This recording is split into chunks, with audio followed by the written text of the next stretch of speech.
సదాశివసమారంభాం వ్యాసశంకరమధ్యమాం అస్మదాచార్యపర్యంతాం వందే గురుపరంపరాం. జ్యోతిష్ శాస్త్రాన్ని భావితరాల వారికి ప్రసాదించిన ఋషుల యొక్క పాదపద్మాలకి నమస్కారం చేసుకుంటూ, అలాగే నాకు ఈ జ్యోతిష విద్యను నేర్పిన గురువర్యులు జ్యోతిష బ్రహ్మ కీర్తిశేషులు శ్రీ ఈరంకి సూర్యనారాయణమూర్తి గారు, సూర్య శ్రీ దైవజ్ఞ గారి యొక్క పాదపద్మాలకి నమస్కారం చేసుకుంటూ, ఓం శ్రీ మహాగణాధిపతి నమః, శ్రీ గురుభ్యో నమః, హరి ఓం. వీక్షకులందరికీ నమస్కారం. మకర రాశి వారికి ఈ వారంలో ఏర్పడుతున్నటువంటి పంచగ్రహ కూటమి చాలా అద్భుతమైనటువంటి ఫలితాన్ని ఇస్తుంది. మనం గత వారం కూడా చెప్పుకున్నాం. మిగతా వారు చెప్పినటువంటి దానికి భిన్నంగా మకర రాశి వారికి పంచగ్రహ కూటమి యోగిస్తుంది అని మాట్లాడుకున్నాం. దాన్ని అనుభవించి ఫోన్ చేసి చెప్పినటువంటి వారు ఉన్నారు. కాబట్టి ఈ పంచగ్రహ కూటమి దాన్ని మించి యోగిస్తుంది. కారణం ఏంటి? కుజుడు కూడా మారిపోయాడు. జన్మస్థానమందు కుజుని యొక్క సంచారం అయిపోయి ఆయన 2వ స్థానానికి వెళ్ళిపోయారు. కాబట్టి అక్కడ రాహువు గాని, లేదా చంద్రుడు గాని, బుధుడు గాని, శుక్రుడు గాని, ఇవన్నీ యోగించే గ్రహాలుగానే ఉన్నాయి.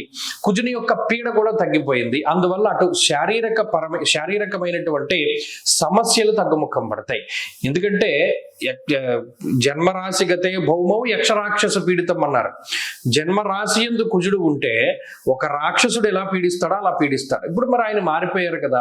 కాబట్టి మొట్టమొదట వచ్చేటువంటిది మానసిక ప్రశాంతత, 2వది ఆరోగ్యము, 3వది ఆలోచించుకోవడానికి సమయము, 2 మాట చాలా బలంగా మాట్లాడుతూ ఉండడము. గతంలో మాట్లాడవలసినటువంటి స్థాయిలో మాట్లాడకుండా ఇప్పుడు గొప్పగా గట్టిగా మాట్లాడుతూ ఉండేటువంటి పరిస్థితులు. మీ మాటకి విలువ పెరుగుతుంది. చాలా ధైర్యంగా ఆత్మవిశ్వాసంతో ముందుకు వెళ్ళగలుగుతారు. కానీ ఇన్ని జరిగినా కూడా ఒకే ఒక్క లోటు ఏంటి అంటే ఇష్టార్థ నాశనం చేయవ.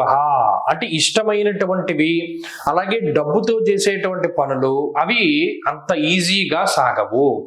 ఇష్టమైనటువంటి పనులు, చాలా ఇష్టంగా ఏదైనా పని ప్రారంభం చేస్తే అది సాగదు, లేదా డబ్బు ఎక్కువగా ఖర్చు అవుతూ ఉంటుంది. ఈ 2 విషయాలు మాత్రం కొంచెం ఇబ్బందికరంగా ఉన్నాయి. ఇవి మకర రాశి వారు దృష్టిలో పెట్టుకోవాలి. ఏవైతే మీరు ఇష్టంగా చేస్తూ ఉన్నారో వాటిలో ఏమైనా ఒడిదుడుకులు వచ్చినప్పుడు కొంత జాగ్రత్తగా ముందుకు వెళుతూ ఉండడం చెప్పదగినటువంటి సూచన. కుటుంబపరమైనటువంటి విషయాలు, ఆరోగ్య సంబంధమైన విషయాలు, ఆర్థిక సంబంధమైన విషయాలు అన్ని కూడా సజావుగానే ఉన్నాయి. మరిన్ని శుభ ఫలితాల కోసమే మకర రాశి వారి ఈ వారంలో ఆంజనేయ స్వామి వారి యొక్క ఆరాధన చేస్తూ ఉండడం చెప్పదగినటువంటి సూచన. ఈ వారంలో కలిసి వచ్చేటువంటి రోజు బుధవారంగా చెప్పవచ్చును. అదృష్ట సంఖ్య 2, అదృష్ట వర్ణము లేత ఆకుపచ్చ రంగు. తదుపరి కుంభరాశి.